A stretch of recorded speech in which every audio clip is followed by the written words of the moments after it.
Arsenal guaranteed Champions League football next season for the third year in a row. A massive 1-0 win against Newcastle United at the Emirates. Newcastle United have done so well that they can afford to lose 1-0 to Arsenal in this kind of game and still be third in the Premier League table. If they'd won the game today, they would have been pushing for second place behind Liverpool. How outrageous is that from Eddie Howe? We're going to break down both sides. The big moments, obviously the big goal from Declan Rice, and that big race for the top 5 as well, where it leaves both clubs. But we have to start off with Arsenal. Now the second club's obviously guaranteed their spot, only 3 spots left for those Champions League positions. You're talking Man City in a world of pain against Bournemouth midweek. I'll be covering that game on the channel, so make sure you subscribe. Obviously Nottingham Forest play Chelsea on the final day. Aston Villa going for it as well. But Arsenal have locked up the Champions League for a third season in a row. I think there's one thing that you can take away from this season for Mikel Arteta, for Arsenal, is an element of consistency. Being in the Champions League knockout stages, getting to the semi-final, coming second 3 seasons in a row is going to be a lot of ridicule online. I would definitely sit there as a football fan first and foremost and say that Arsenal's an institution, massive football club, deserves far more ambitious transfer strategy in the summer. 100% a big forward, a big left winger to replace Martinelli, and backups in the midfield positions, particularly with Zubimendi coming in. That feels like it could be done already. Maybe another one to go alongside Odegaard if they don't quite trust Ethan Nwaneri at the moment. But you look at Arsenal today. A clean sheet. They pulled off some big saves. They at points rode their luck a little bit, but still. They managed to sort of stop Newcastle United in their tracks with a 1-0 win. The difference between Arsenal and Newcastle United today, Declan Rice, £100 million player, that is a big club signing.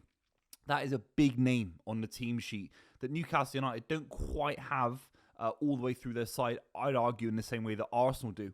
And that's what I take away from this season, that Arsenal still have 2, 3, 4 world-class players, or at least borderline world-class players, that can make the difference against Newcastle United. They're in a very, very strong position to look just above, from a kind of secondary position to look just above. They are on the precipice of being able to contend for the Premier League next season, and dare I say it, the Champions League. I know it's a big question mark around their performances against PSG.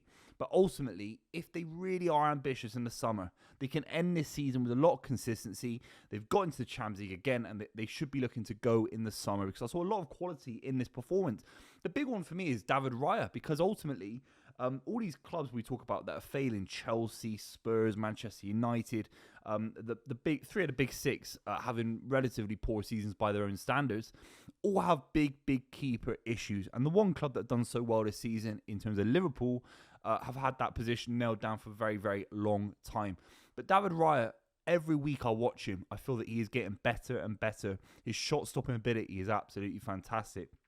Surely now one of the best shot stoppers in European football. I still think he needs to work on his distribution a little bit, his kind of confidence playing out from the back. You're never going to be Edison or even Alisson. He's got unbelievable distribution as well. But I think David Raya is right in that conversation for one of the best shot stoppers in Europe. He kept Arsenal in the game today.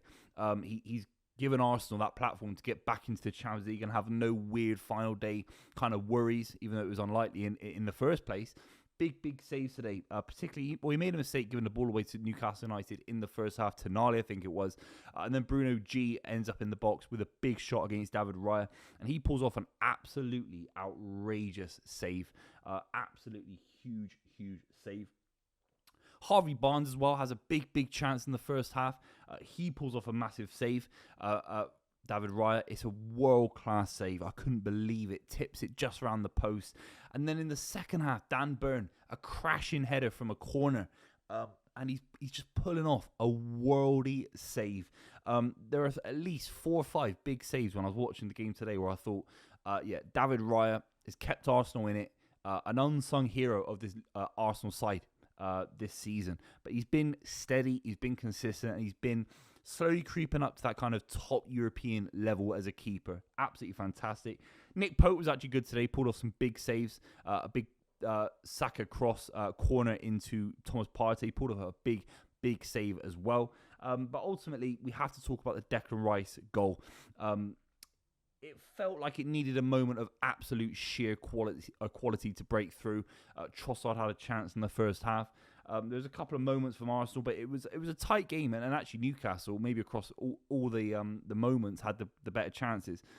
Ultimately, Declan Rice gets a ball from Martin Odegaard. Martin Odegaard takes it off Anthony Gordon, who's trying far too much in his own half. When I see Anthony Gordon, I think he's had a fantastic season. I think he has to be earmarked to be on the left wing for England in the next 18 months for the World Cup campaign, qualifying campaign, and in the World Cup in America. But he at points can be a little bit rash, not as controlled as you'd like on the ball, doesn't always make the right decisions. And if you actually look back at it, it's really deep into your own half to be messing around with the ball. Martin Odegaard pinched it from and gives it into Declan Rice.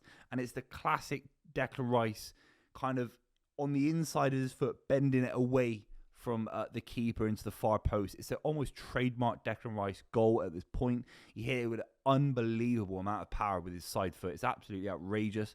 Not seen him score really. I don't think we've seen him score since the Champions League free kicks, but he's got so much power. We saw it with those free kicks on the inside of his foot. I think the big question mark for me with Declan Rice is, can he be a Premier League winning midfielder? Can he influence a Premier League campaign across 38 games?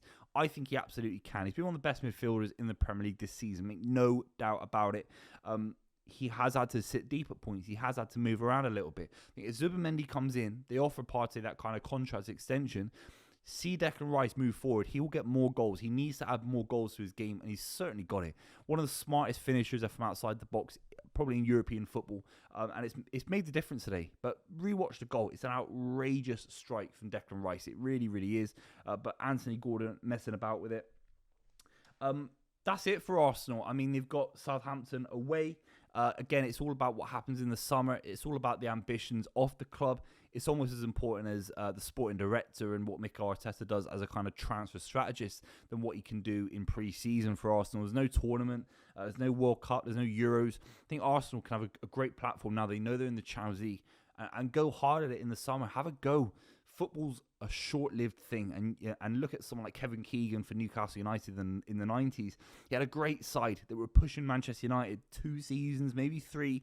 Then it fell away after the 4th or 5th, and it's almost a minor miracle that Arsenal have managed to keep Saka, Declan Rice, Gabriel, Saliba, all these guys, Odegaard, happy and away from the big clubs, and rightly so, because Arsenal are a big club. This is the final season now. I'm talking about the start of next season, where you can keep a lot of these players and have another go and build around them. That's the critical thing. Newcastle United, I mean, they've done so well. They've got Everton on the final day of the season. They're not guaranteed Champions League football yet, but basically they've got it. I'll be doing a little video talking about Chelsea, Villa, Man City, Nottingham Forest, and maybe Newcastle United as well, if there's any jeopardy for them on the channel, so make sure you subscribe for that. But ultimately, a big, big win for Arsenal. They're in the Champions League next season. How would you rate their season out of 10? I'd give them a 6.5. The Real Madrid results were fantastic, but the FA Cup, League Cup, Premier League form does need to improve. Make sure you subscribe to the channel. I'll see you very, very soon.